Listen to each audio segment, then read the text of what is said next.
างเครื่องดอกผ่าเดือดเท้าวอนพี่น้องกำลังสอบมือแรกพี่น้อง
เครื่องดอกผ่าเดือดเท้าวอนพี่น้องกำลังฝึกสอบหนองนางสาวหางเครื่องตอนฮับปี2026เลยพี่น้องเด้อ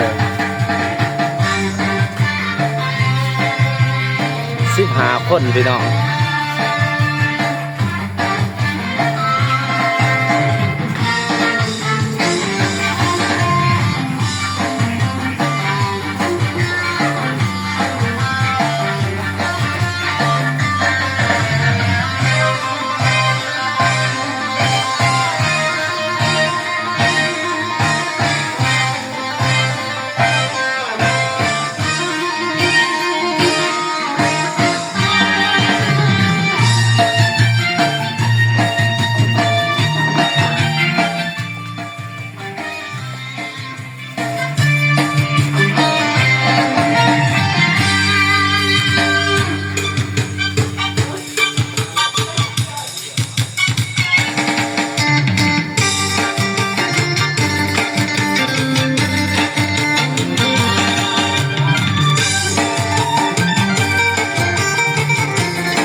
พี่น้องเด้อหมอลำดอกผ่าเพชรท้าวอนสำนักงานตั้งอยู่บ้านหน้าโพธิ์ศรีเด้อพี่น้องเด้อเมืองละครเพ่งแสงสารวัตรพี่น้องแล้วนี่ก็จะได้สอบหมอลำพี่น้องสอบหางเครื่องก่อนเป็นน็อตพี่น้อง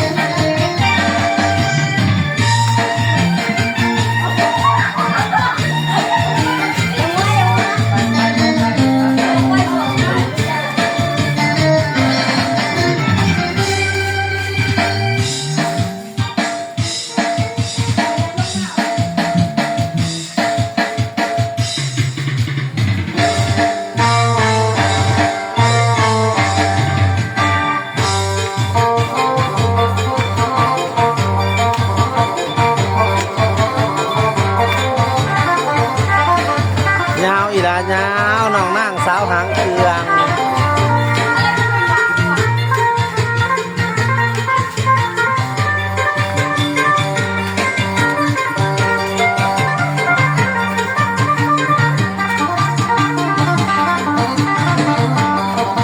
ที่นี่ยิ่งใหญ่อลังการพี่น้อง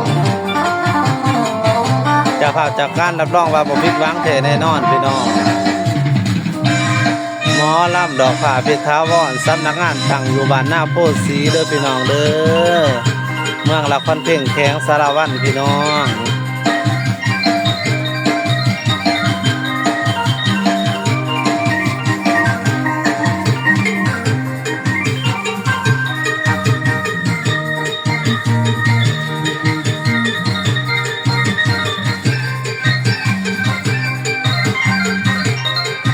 ฝากกดไลค์กดแชร์กดติดตามในเด้อพี่น้องเด้อทั้ง2 YouTube หมอลำเรื่องดอกผ่าเพชรท้าวอนเด้อพี่น้องเด้อนิ่มในอีดังน้องนางสาวหางเครื่อง น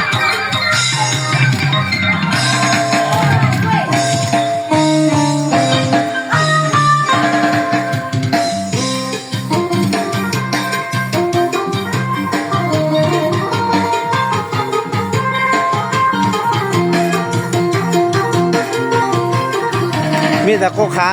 ขาวๆพี่น้องขาแหล่เอาไปดำหน้าแซงเด้อพี่น้องเด้อผู้ใดแอลดีคือสิได้ลูกพี่พี่น้อง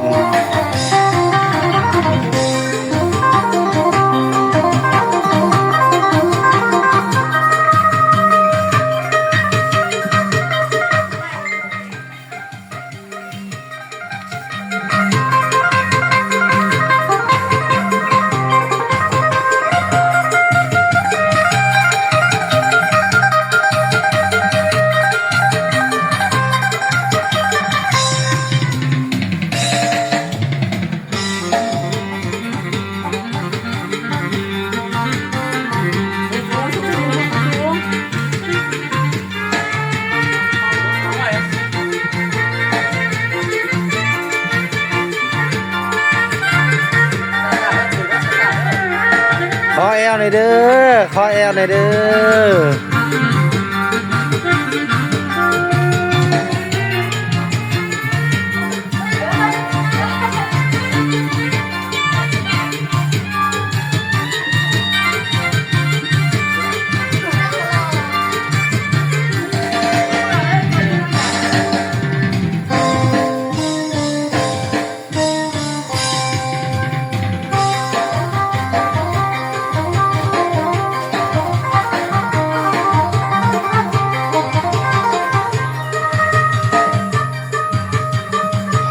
หมอลำเหลืองดอกผ้าเพชรท้าวรสำนักงานตั้งอยู่บ้านนาโพสีเมืองละครเพ่งแข้งสารวัตรเด้อพี่น้องเด้อฝากกดไลค์กดแชร์พี่น้องสาวแข้งสารวัตรเมืองละครเพ่งเฮาเด้อพี่น้องเด้อ